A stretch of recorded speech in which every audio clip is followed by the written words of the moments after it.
The first project with Weston was what we refer to as the orchard up top behind us. Previous owners had an orchard there with a lot of fruit, but the trees were not in good shape, getting infested by animals. So we took that down and created a blank canvas for Hilary and her team. And she gave us some ideas, some sketches, and we were amazed by it.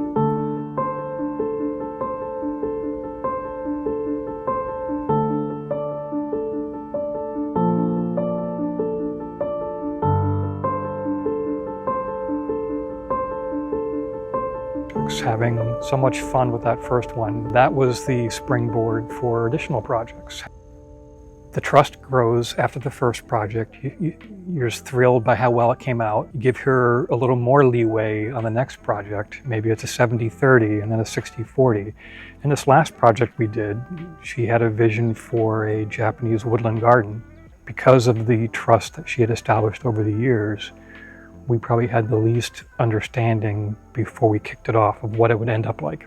I was just amazed at how much research she did. What do traditional Japanese woodland gardens in Japan look like? What do they try to bring out? And how could she find a local native equivalent that would thrive in this environment?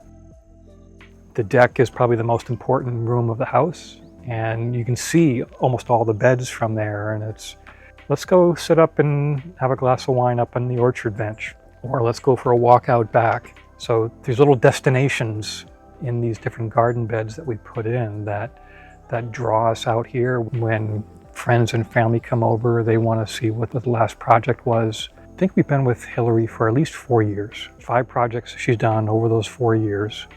And we're already talking about 1 or 2 other projects for next year.